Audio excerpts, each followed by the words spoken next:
Welcome to the Banker Lamp. Please enjoy the video. You start by preparing the clip. Import it, place it on the timeline, then jump straight to the color page so you can apply noise reduction where it matters most. Add a serial node and name it NR to keep things organized. This isolates processing.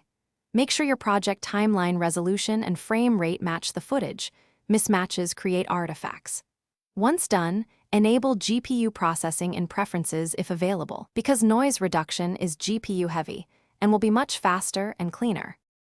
You now focus on temporal noise reduction, which leverages adjacent frames to smooth noise without blurring detail. Choose 2 or 3 frames to balance stability versus ghosting. Higher values increase lag and risk smear. Set motion estimation to accurate or enhanced for moving subjects, and dial intensity to taste. Use small increments because overdoing it causes plastic skin. Keep checking playback. Scrub slowly to watch moving edges. If motion estimation fails, switch to faster modes and combine with spatial NR. Finish by applying spatial noise reduction to polish residual grain in each frame, focusing on radius 1 to 3 and a low threshold so fine detail stays intact. Use a power window or qualifier to protect faces, eyes, and textured areas. This prevents oversmoothing.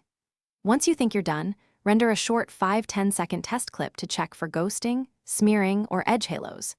If you see artifacts, reduce temporal frames or lower spatial strength. Also verify GPU drivers and cache settings. Thanks for watching. If this was helpful, leave a like and consider subscribing. See you next time.